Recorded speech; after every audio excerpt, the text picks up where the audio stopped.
ప్రియమైన దేవుని పిల్లలారా, ప్రభు యేసుక్రీస్తు నామంలో మీకు నా వందనములు. మన జీవితంలో చాలాసార్లు మనం ఆశను కోల్పోతాం. నా పరిస్థితి ఇంకా మారదు, నా జీవితం అంతా ఇలానే ఉంటుంది, నా సమస్యకు పరిష్కారం లేదు అని. కానీ ఈరోజు దేవుని వాక్యం ఒక గొప్ప సత్యాన్ని చెప్తుంది. విశ్వాసం ఉన్న చోట దేవుడు అద్భుతం చేస్తాడు అని.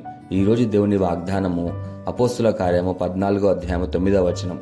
అపోస్తుల కార్యంలో 14వ అధ్యాయము 9వ వచనం వాక్యం ఇలా ఉంది. అతడు పౌలు మాట్లాడడం వినెను. పౌలు అతని వైపు తేరి చూచి స్వస్థత పొందుటకు అతనికి విశ్వాసం ఉందని గ్రహించెను అని. ప్రియమైన సహోదరి సహోదరులారా, ఈ వాక్యం లుస్త్రా అనే పట్టణంలో జరిగిన అద్భుతం గురించి చెప్తుంది. ఇక్కడ ముఖ్యమైన విషయం ఏంటి అంటే, ఆ మనిషికి ముందుగా స్వస్థత రాలేదు, ముందుగా అతని హృదయంలో విశ్వాసం వచ్చింది. అప్పుడు దేవుని శక్తి పనిచేసింది.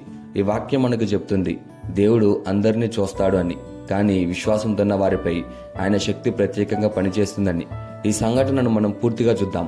పౌలు అలాగే బర్నబాలు కలిసి యేసుక్రీస్తు సువార్తను ప్రకటిస్తూ ప్రయాణిస్తున్నారు. వారు ముందుగా ఐకోనియము అనే పట్టణంలో సువార్త చెప్పారు. అక్కడ కొందరు నమ్మారు, కానీ చాలా మంది కోపపడ్డారు. పౌలును రాళ్లతో కొట్టాలని కూడా ప్రయత్నించారు. అందుకే వారు అక్కడి నుండి వెళ్లి లుస్త్రా అనే పట్టణానికి వచ్చారు. అక్కడ ప్రజలకు యేసు గురించి చెప్పడం ప్రారంభించాడు. లుస్త్రాలో ఒక మనిషి ఉన్నాడు. అతను పుట్టుకతోనే కుంటివాడు, ఎప్పుడు నడవలేదు, అతని కాళ్ళ మీద నిలబడలేదు. ఎన్ని సంవత్సరాలేందో మనకి తెలియదు, కానీ అతని జీవితంలో ఆశ లేకుండా పోయింది. పౌలు అక్కడ యేసు గురించి బోధించినప్పుడు ఆ మనిషి పౌలు మాటలను చాలా జాగ్రత్తగా విన్నాడు. యేసయ్య గురించి విన్నాడు, దేవుని శక్తి గురించి విన్నాడు. అతని హృదయంలో విశ్వాసం పెరిగింది. ఇది చాలా ముఖ్యమైన విషయం. అతను కేవలం వినలేదు, హృదయంతో స్వీకరించాడు. పౌలు అతని వైపు తేరి చూచాడు. అతని ముఖం, అతని స్పందన, అతని హృదయం. పౌలు గ్రహించాడు, ఈ మనిషికి స్వస్థత పొందడానికి విశ్వాసం ఉంది అని. అంటే ఆ మనిషి తన హృదయంలో ఇలా నమ్మాడు, యేసయ్య నన్ను స్వస్థపరచగలడు, నా జీవితంను మార్చగలడు అని. పౌలు పెద్ద స్వరంతో ఇలా అన్నాడు, నీ కాళ్ళ మీద నిలబడు అని. వెంటనే అతను లేచి నుంచున్నాడు, నడవడం ప్రారంభించాడు. ఇది పౌలు శక్తి కాదు, దేవుడి శక్తి. కానీ ఆ శక్తి పనిచేయడానికి కారణం ఆ మనిషి యొక్క విశ్వాసం. లుస్త్రా ప్రజలు ఇది చూసి ఆశ్చర్యపోయారు.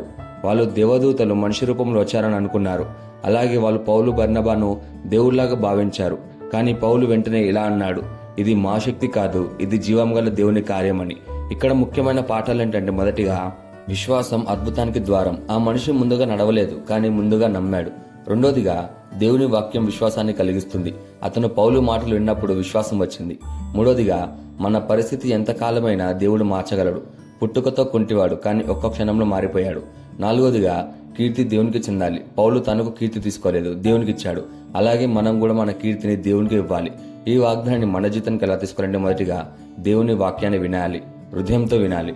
రెండోదిగా విశ్వాసంతో ఉండాలి, దేవుడు నన్ను మార్చగలడు అని నమ్మాలి. మూడోదిగా నిరాశ పడకూడదు, ఎంతకాలమైనా దేవునికి అసాధ్యమైనది ఏదీ లేదు. నాలుగోదిగా కృతజ్ఞతతో జీవించాలి. అద్భుతం జరిగితే దేవునికి మహిమ ఇవ్వాలి.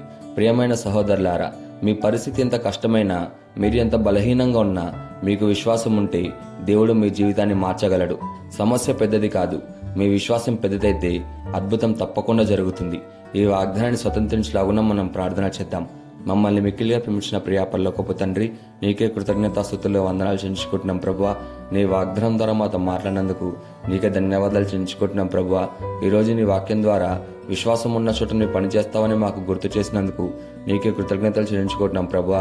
మా జీవితంలో నిరాశ కలిగించే ప్రతి పరిస్థితిలోనూ నీవు మమ్మల్ని విశ్వాసంగా ఉంచమని ప్రార్థిస్తున్నాము తండ్రి. నీ వాక్యాన్ని విన్న హృదయాన్ని, నీ శక్తిని అనుభవించే జీవితాన్ని మాకు ప్రసాదించమని ప్రార్థిస్తున్నాము తండ్రి.